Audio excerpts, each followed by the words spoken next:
Hi friends, എല്ലാവർക്കും പുതിയൊരു വീഡിയോയിലേക്ക് സ്വാഗതം. നാളെ വാവാണ് കേട്ടോ. അപ്പോൾ രാത്രി നമ്മൾ മുണ്ടക്കിലോട്ട് പോവാണ്. രാത്രി 9 മണി തൊട്ട് വാവ് തുടങ്ങുമെന്നാണ് നേരത്തെ കിട്ടിയ അറിയിപ്പ്. അങ്ങനെ ഞങ്ങളാണെങ്കിൽ അവിടെ എന്തൊക്കെ ആയി എന്നൊക്കെ നോക്കാനായിട്ട് പോവാണ്. കഴിഞ്ഞ വർഷം ഞാൻ വാവിൻ്റെ വീഡിയോ ഇട്ടത് കണ്ടിട്ടുള്ളവർക്കറിയാം. നമുക്ക് കടയുള്ളതുകൊണ്ട് തന്നെ നമ്മൾ തോർത്ത് അവിടെ വിൽക്കുന്നുണ്ട് കേട്ടോ. അപ്പോൾ കഴിഞ്ഞ വർഷം തോർത്ത് തികഞ്ഞില്ലായിരുന്നു. ഒത്തിരി ആൾക്കാർ വന്ന് നമ്മുടെ തോർത്ത് ചോദിച്ചെങ്കിലും ആ സമയത്ത് തോർത്ത് തീർന്നിട്ടുണ്ടായിരുന്നു. അതുകൊണ്ട് ഈ വട്ടം ഒരുപാട് തോർത്ത് എടുത്തിട്ടുണ്ടായിരുന്നേ. അങ്ങനെ നമ്മളാണെങ്കിൽ അവിടെ എന്തൊക്കെയായെന്ന് നോക്കാനായിട്ട് ഇങ്ങനെ പൊയ്ക്കൊണ്ടിരിക്കുവാണ്. അപ്പോൾ ഇതാണ് നമ്മുടെ മുണ്ടയ്ക്കൽ പാവനാശം. അപ്പോൾ അവിടെ എല്ലാം ഫുൾ ലൈറ്റൊക്കെ ഇട്ട്, അമ്പലമൊക്കെ ആണെങ്കിലും ഫുൾ ലൈറ്റൊക്കെ ഇട്ട് അലങ്കരിച്ച് വെച്ചിട്ടുണ്ടായിരുന്നു. ഇപ്പോഴേ തന്ത്രിമാരെല്ലാം വന്നിട്ടുണ്ടായിരുന്നു. പക്ഷേ ബാക്കി ആൾക്കാരും ബലിയിടാൻ വന്നിട്ടില്ലായിരുന്നു. അപ്പോൾ ഞങ്ങൾ ഒരു 9 മണി ആയപ്പോഴത്തേക്ക് എത്തി അവിടെ. അപ്പോൾ ചേച്ചി വിളിച്ചിട്ടുണ്ടായിരുന്നു, വരുമോ എന്ന് ചോദിച്ച്. ഞാൻ എത്തിക്കൊണ്ടിരിക്കുവാണെന്നും പറഞ്ഞു. അങ്ങനെ പിന്നെ നമ്മൾ നേരെ മുണ്ടക്കിലോട്ട് എന്തുകൊടുത്ത് പൊടിവാവയിൽ ലച്ചു എല്ലാം അപ്പുറത്തെ അച്ചുവിൻ്റെ അടുത്ത് ഇരിക്കുകയാണ്.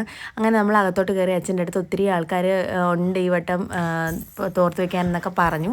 അത് കഴിഞ്ഞിട്ട് നമ്മൾ നേരെ ഇങ്ങനെ വീട്ടിലോട്ട് പോന്നു. 3 മണിക്കേ തുടങ്ങത്തുള്ളൂ എന്ന് പറഞ്ഞ്. അങ്ങനെ പിന്നെ രാവിലെ ആയപ്പോൾ ഏട്ടൻ ഇങ്ങ് പോന്നിട്ടുണ്ടായിരുന്നു. ഒരു 6 മണിയൊക്കെ ആയപ്പോഴത്തേക്ക് ഞാനും പിള്ളേരും കൂടി ഇങ്ങ് പോന്നു. അപ്പം ഉറക്കം മതിയാവാതെ എഴുന്നേറ്റ് കഴിഞ്ഞാൽ അവനാണെങ്കിൽ വണ്ടിയിലിരുന്ന് ഉറക്കം തൂങ്ങുന്നതോട് ഞാനിങ്ങ് പോന്നിട്ടുണ്ടായിരുന്നു. ഞാൻ വന്നതിന് ശേഷമാണ് നമ്മുടെ കടയുടെ ഫ്രണ്ടിൽ കച്ചവടത്തിനായിട്ട് നിന്നത്.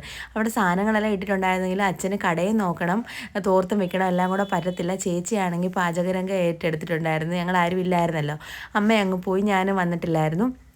പിന്നെ ജോലികളെല്ലാം അടുക്കളപ്പണിയെല്ലാം ചേച്ചിയായിരുന്നു. അതിനെ പായസത്തിൻ്റെ ഡ്യൂട്ടി മാത്രമേ എനിക്കുള്ളായിരുന്നു. അങ്ങനെ ഞാനാണെങ്കിൽ പാലടയാണ് വെച്ചത്. ഞാൻ വന്നിട്ട് പിന്നെ പാലട വെച്ചു. അപ്പോഴത്തെ അരി തിളച്ചുകൊണ്ടിരിക്കുമായിരുന്നു. അപ്പം ഇറച്ചിയും മീനും ഒന്നും വാങ്ങിച്ചിട്ടില്ലായിരുന്നു. ഞണ്ടായിരുന്നേ.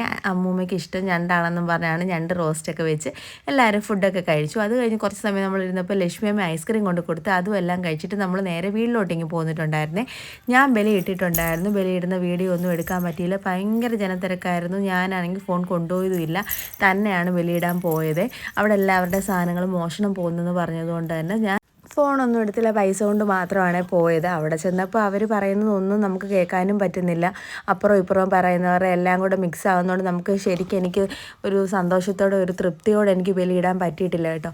ആണ്ടുബലി ഇടുന്നതാണ് പിന്നെ ആകെ ഒരു സമാധാനം. പിന്നെ നമ്മൾ തിലഹോമം നടത്തിയിട്ടുണ്ടായിരുന്നു. പിന്നെ വീട്ടിൽ വന്നിട്ട് പിന്നെ വൈകുന്നേരമാണിത് കേട്ടോ. വൈകിട്ട് ഞാനാണെങ്കിൽ പോളത്തോറിലോട്ടൊന്ന് പോയതാണ്. ഞാൻ പറഞ്ഞില്ലേ, കഴിഞ്ഞ ദിവസം ലേഹമ്മയ്ക്ക് കൊടുത്തു വിടാൻ കുറച്ച് സാധനങ്ങൾ വാങ്ങിക്കാൻ ഞാൻ പോയെങ്കിലും അമ്മ പറഞ്ഞ ക്രീമുകളൊന്നും കിട്ടിയിട്ടില്ലായിരുന്നു. അവിടെ ഇപ്പോൾ ഭയങ്കര ചൂടായതുകൊണ്ട് തന്നെ അമ്മയുടെ മുഖമൊക്കെ ഡ്രൈ ആവുന്നു. പിന്നെ അവിടെ റേറ്റും കൂടുതലായതുകൊണ്ട് എന്നോട് പറഞ്ഞു ഇവിടുന്ന് വാങ്ങിച്ച് കൊടുത്തു വിടെന്ന് പറഞ്ഞു. അങ്ങനെ ഞാനാണെങ്കിൽ അതൊക്കെ വാങ്ങിക്കാനായിട്ട് വന്നെല്ലാം ഞാൻ ടെസ്റ്റ് ചെയ്ത് നോക്കുവാണേ. അപ്പോൾ ഓരോരുത്തരുടെ സ്കിന്നിന് ഓരോന്നാന്നല്ല വേണ്ടുന്നത്. അപ്പോൾ അമ്മയ്ക്ക് വാങ്ങിച്ചപ്പോൾ അമ്മ പറഞ്ഞു എനിക്കും വാങ്ങിക്കാൻ പറഞ്ഞു. എനിക്ക് പിന്നെ ഈ കൂടിയതൊന്നും വാങ്ങിക്കുന്നതിനോട് വലിയ താല്പര്യമില്ല. ഞാനിത് കണ്ടിന്യൂസ് തേക്കത്തൊന്നുമില്ല. അത് മാത്രമല്ല, ഇത് 500-600 രൂപയൊക്കെയാണ് ഒരു ക്രീമിൻ്റെ റേറ്റ് വരുന്നത്. അതാണെങ്കിൽ 50 ml ഒക്കെ ഉള്ളൂ. അത് ഒരു മാസം പോലും തികയ്ക്കത്തില്ല. അതുകൊണ്ട് തന്നെ ഞാൻ പറഞ്ഞു എനിക്ക് വേണ്ടാന്ന് പറഞ്ഞെങ്കിൽ അമ്മയ്ക്ക് ഭയങ്കര നിർബന്ധം വാങ്ങിക്കണമെന്നുള്ളത്. അങ്ങനെ ഞാൻ എൻ്റെ സ്കിന്നിന് ചേരുന്നതൊക്കെ നോക്കിക്കൊണ്ട് നിൽക്കുവാണേ. ഇപ്പോഴാണ് ഇതൊക്കെ ശ്രദ്ധിക്കുകയും വാങ്ങിക്കുകയും ചെയ്യേണ്ടത്. പ്രായമായിട്ട് പിന്നെ അതൊക്കെ മാറ്റാനെ കൊണ്ട് നിന്നിട്ട് കാര്യമില്ലെന്നും പറഞ്ഞുകൊണ്ടാണ് ഇതെല്ലാം നോക്കുന്നത്. ഞാൻ പിന്നെയും നോക്കുന്ന ലിപ്സ്റ്റിക്കൊക്കെയാണ്. എനിക്ക് ലിപ്സ്റ്റിക്ക് ഇല്ലാതെ എനിക്ക് പറ്റത്തില്ല. പക്ഷേ ബാക്കി ഏത് സാധനവും ഞാൻ വേണ്ടാന്ന് വെക്കും. പിന്നെ ലിപ്സ്റ്റിക്കും വാങ്ങിച്ചു, കുറച്ച് സാധനങ്ങളൊക്കെ വാങ്ങിച്ചിട്ട് നമ്മൾ നേരെ വീട്ടിലോട്ടിങ്ങ് പോരുവാണ്. അപ്പോൾ കുറേ നാളായി ബ്രോസ്റ്റഡ് വാങ്ങിച്ച് പിള്ളേർക്ക് കൊടുത്തിട്ട്.